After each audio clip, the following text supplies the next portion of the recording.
মাথাটা না মাঝখানে ঝিমঝিম করছিল। আমি খুশিকে পড়েও গিয়েছিলাম।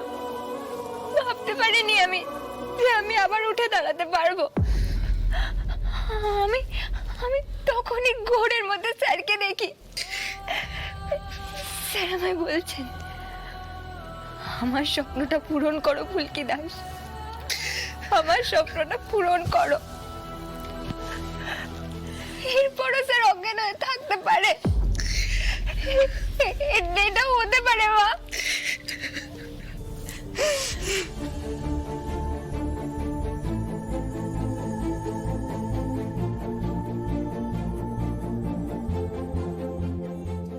মা, আমার স্যার আমাকে নিয়ে অনেক স্বপ্ন দেখেছে, অনেক স্বপ্ন। সেগুলোতে যেন জল না পড়ে, স্যার যেন নিজের চোখে দেখতে পারে তার ছাত্রীর জয়। আমি জানি তুমি এতটা নিষ্ঠুর হতে পারো না যে এত কিছুর পরও আমার স্যারকে অজ্ঞান রেখে দেবে। আমি জানি সেটা, আমি জানি, আমি জানি মা, আমি জানি। উঠবে কি করবে মা?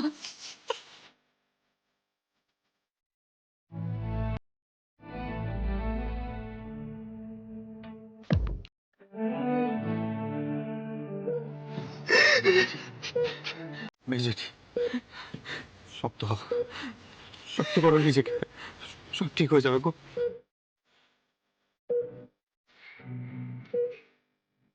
কি ঠিক হবে তোমার? কি ঠিক হবে? দেখ না কি হয়ে গেল বলতো। শোন না, তুই একবার দাদাকে ডেকে নিয়ে আয়। দাদাকে সবটা জানা, দাদাকে ডেকে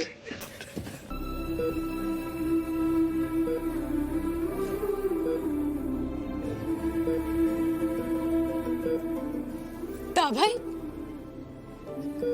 হ্যাঁ দা ভাই, তুই এভাবে চলে যেতে পারিস না দা ভাই।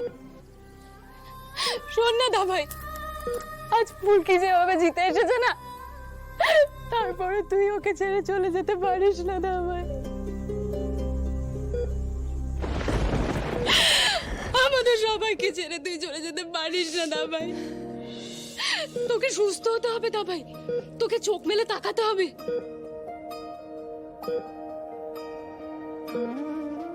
ফুলকির সাথে এই অন্যায়টা করিস না রে দা ভাই। ও নিজের সবটা দিয়েছে, সবটা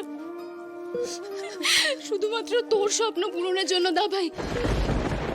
ওর এই মনের অবস্থাতেও ও খেলেছে, ও ভারতের হয়ে মেডেল জিতেছে দা ভাই। তোকে তো হাঁটতে যায়নি, তুই কি করে ওকে হাঁটতে দিচ্ছিস রে দা ভাই? হ্যাঁ দা ভাই, দেখ দা ভাই, দেখ, এ দেখ মেডেল, দেখ দা ভাই, ফুলকি মেডেল জিতেছে ভারতের হয়ে, দেখ ফুলকি জিতেছে। হ্যাঁ দা ভাই, দেখ না, টাকা না দা ভাই, হ্যাঁ দা ভাই, দেখ না।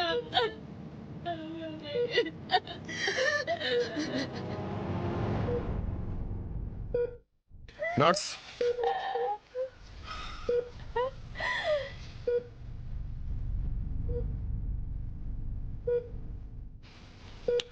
संभल रहा है, सेंस आना चाहिए अब, नहीं तो गड़बड़ हो जाएगा।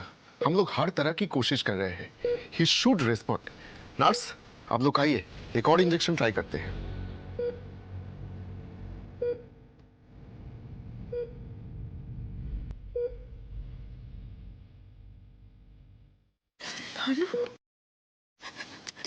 আমি ছেলেটাকে আর এভাবে দেখতে পাচ্ছি না রে। আমার শরীরটা খুব খারাপ লাগছে, আমি একটু বাইরেটাই গিয়ে বসি, একটু ফুলকিটাকে সামলাস।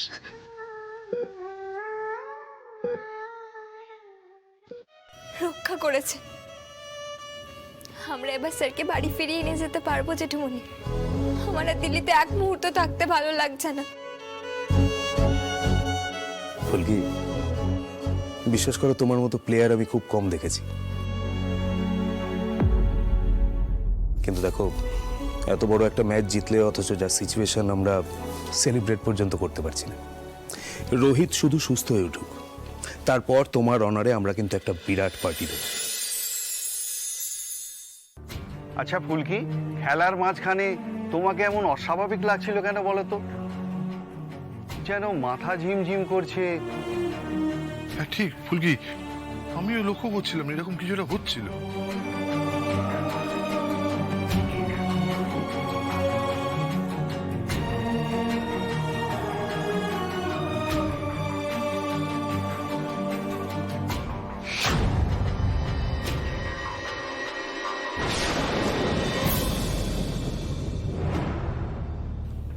কি জানি জেঠুমনি, তোয়ালেটা দিয়ে মুখ মুছলাম, তারপরেই না মাথাটা ঝিমঝিম করতে লেগেছিল।